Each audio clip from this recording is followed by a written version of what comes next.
Hey guys, hope you're doing well. I'm doing pretty good. I've got a couple things I wanted to show you in this quick video. I'm working up this Kyle Busch number 18 Thank You Heroes for Mr. Stefan over in France, and just wanted to put a couple decals on here, and I'm putting this one on first before doing the hood and the front end, because I want to set this as the reference, because I've put the hood decal on first at times, and I don't know, it hasn't, in my opinion, it hasn't always been positioned correctly. So I'm going to try it this way on this one, and put this side piece on first, and see if that will help out with my hood issues, and getting all these different pieces to kind of align together in a somewhat logical way. I can't say a way that it would match what was driven on the track because it has looked a little different than that. So and also wanted to vent a little bit, not with any of you, of course, you guys are great, but with eBay. So they have adjusted their fees ever so slightly. They have removed direct payments from using PayPal. So, and I'll just kind of talk as I'm working this, right?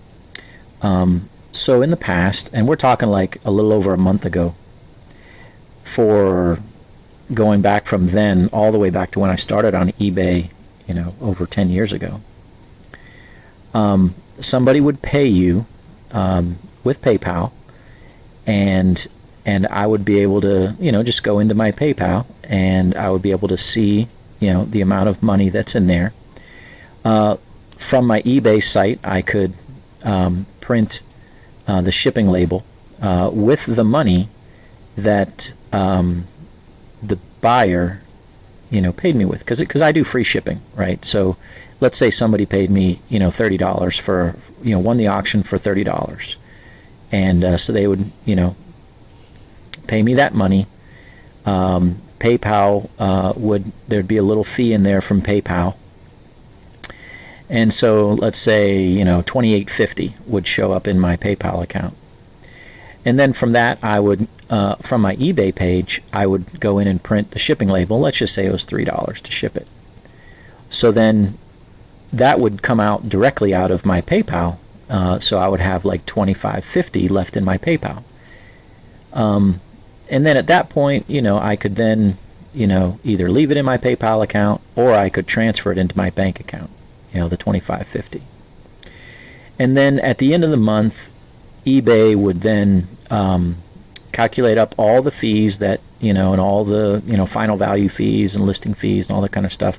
And then they would say, okay, this is how much you owe us for the month. And then,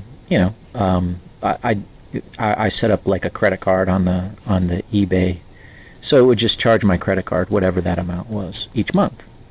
Pretty simple process, and that's the way it was going for the better part of 10 years. Well, a month and a half ago or so, they said, okay, we're kind of divorcing ourselves from PayPal, and the money that somebody pays me when they buy a car just kind of ends up into eBay, and then they eventually will send it over to your bank account. Okay. Yeah. So that, and what I'm finding is that takes like an extra, 2 or 3 days from when I would do it with PayPal. And on top of that, I can't use that money, or I'm not using that money to use to pay for my shipping label. That actually gets charged to my bank account immediately. So I end up having to pay for the shipping out of my own money, and not out of the money that the buyer paid with. Okay, so that's a little frustrating. Well, with all that, and I see I just there's a little water here, and I got a little piece that's kind of gone astray and lifted off of my water. So let me grab that. I can't really talk and grab this at the same time. Yes, I can't do multiple things at once sometimes. So anyways, what happened was I was just on eBay, and I'll show the camera here in a minute. Take it over there. And so I get emails and I get questions through eBay messages about various things, and of course a couple people actually have my phone number and been texting back and forth on a few things. But so I check my eBay messages every once in a while, and I had just gotten a message the other day. Somebody was asking about the status of some customs. No problem. So I responded just a little bit ago with that message saying, hey, this is the status. There we go. And I also, of course, get comments on YouTube, on my YouTube videos.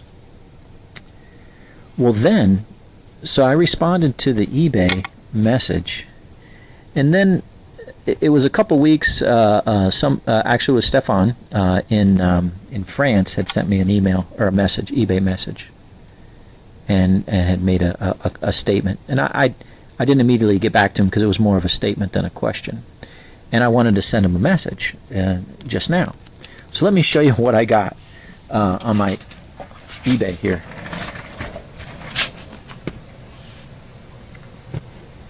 You can see that.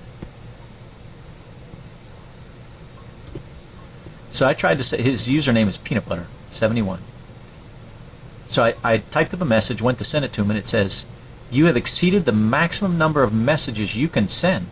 Please wait 24 hours to send more messages."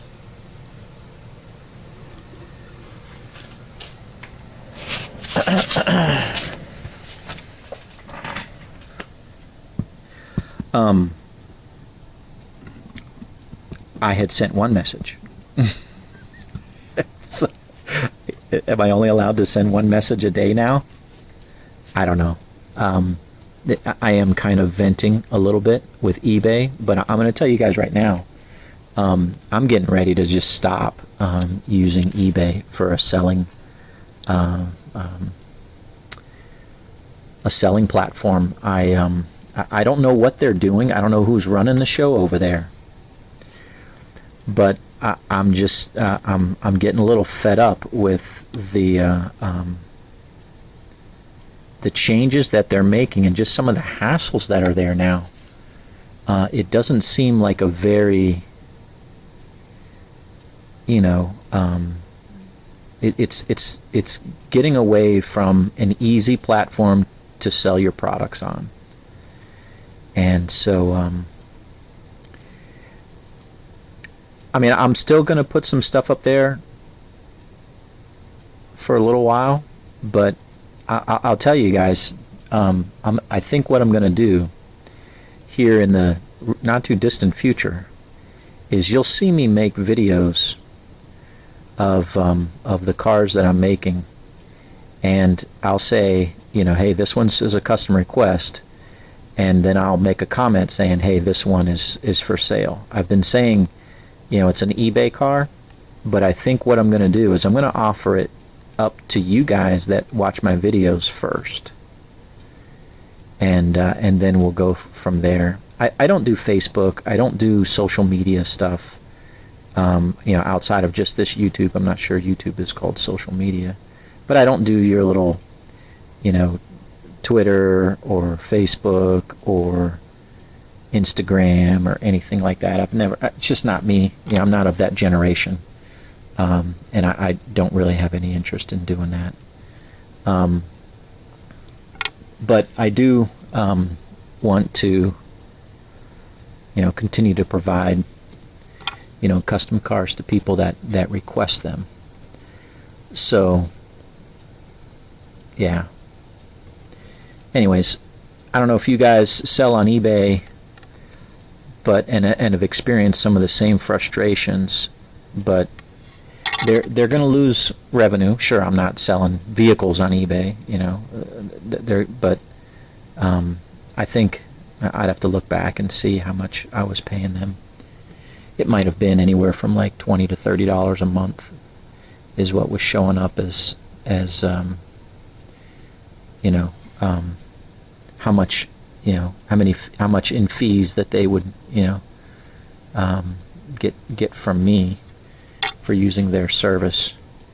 You know, sometimes, you know, I recall it was, you know, maybe $50, you know, a month. So you're talking, you know, definitely, you know, $500 at the most in a year. My fees to eBay. But still, I don't know. I don't. Okay, maybe we all are like this. I don't really like change. You know what I mean? I mean, change for the better is one thing, but change that makes it a little bit more difficult for me to use your website, or, you know, only letting me, you know, getting a message saying, hey, I can't send a message to somebody. I just sent one message. Why can I not send another message? I don't know. That to me is really frustrating. I mean, I work in IT in my day job, and that kind of stuff right there just drives me crazy. It's uncalled for, and it's like a system. It's not necessarily one person. It's just a system that's been programmed to treat me as a seller like that. So, anyways, that's my vent on eBay right now. One other thing that I wanted to share with you guys was I was texting with Billy Ray last night, and I was looking at, he was looking at some stuff that he's done in his house with his hobby, and we got to chatting about LED lighting. And so one of the things that pretty quickly after I watched that All-Star race at Bristol last year, and they had the undercar lighting, right? So they had blue for Ford, and they had red for Toyota, and then they had orange for Chevy. I don't know why they went orange. It was kind of like a gold maybe. But I am just fascinated by trying to do something with a custom car. So if I, you know, if I wanted to make, let's say Matt Kenseth's number 42 McDonald's car that he drove in the race, what I was thinking was having some kind of, you know, of course I would make the car like I normally make it, right? But then underneath, what I was thinking was possibly cutting out this tank here and fastening some, whoops, sorry, I'm completely off camera. Cutting out this little area where the tank is and putting like a, well, he has a Chevy, right? So a gold or an orange, probably gold, right? LED light. And what I'm thinking, back this up real quick. What I'm thinking is, if I can open this, I could put it in here, and so I could wire it up, right, and just have the wires run inside one of these posts, or, well, I cut them off, but have the wires run underneath here, right? So the car would be sitting here. I could have like the little LED light underneath. Sure, I mean, if you turned it like that, you'll be able to see it. But if you had it like this, and then you had the LED light there underneath, and then I could have some type of battery here, and then maybe on the side put like a little switch, like a little toggle switch on the side, to where you could, well, actually, you know what, that might be a problem because this thing sits like this. I would have to do it maybe down here, I don't know. I'd have to look at that. But at the end of the day, I am very interested in that type of thing because I see on Mr. Pado's website, he's got the decals. So in the coming months, I'll be definitely making one for myself at least. But I was thinking about ordering like a little LED kit, super small LED, wired up here somehow. Maybe, I don't know, maybe I'd have to cut this box in order to still go over top of this, right? Maybe slowly but surely, you know, cut this area here so I could have like a little switch, or maybe switch in here and leave it like this. But that's the kind of thought I have right now, guys. And any comments or thoughts along that line that you guys can kind of help me with. Again, I'm not planning on doing this for a couple months yet, but that is definitely something I would love to do because I think that would just be one of the coolest things to have. You know, Matt Kenseth's, you know, McDonald's number 42 All Star car, even though he came in last place, and it was a pathetic showing for him personally, and you know, performance-wise. But regardless, we don't care. We just like the paint scheme and doing something cool with it, right? So, but yeah, I'm thinking of something like this with a little wired LED up, down through here, under here with the battery, probably like a setup for like a snap 9-volt battery that could be, you know, put underneath here, maybe if there's enough room. And then you're looking at a little switch of sorts that you could turn on with the LED and have. Oh man, I just think that would be so awesome. And you know, just something that I don't want to say I've never seen, but when I've seen custom NASCAR cars, I've never done it. I've never seen it, and I think that would be really cool. So give me your thoughts on that, guys. I'm open to a lot of different ideas. I've never done that before with any of my cars, and so that's what I've got going on there. So those are some of the, you know, creative juices flowing there. Finally, I'm just about done with these two Columbia PFG cars. I did a super long video the other day, merged all those files together to make that one super long video. I don't know if I said this, but it was actually a massive pain to do that. Not necessarily taking the videos, and that was not a problem, right? It was amazing that I didn't think it would take me an hour and a half to actually build the car and decal the car. But the actual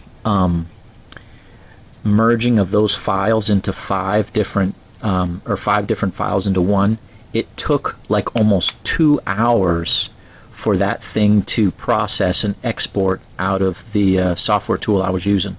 So I'm sitting there like on Sunday watching the race actually, and I'm processing this, and it's just like sitting there churning and churning and churning and churning.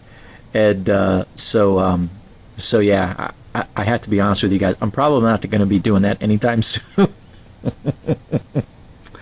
But anyways, all right guys, appreciate you following and subscribing and asking questions and commenting on this awesome hobby that we have. A lot of fun, and looking forward to you know, finishing up these customs that I have and tackling more. So God bless you guys. Hope you have a great day. We'll talk to you soon.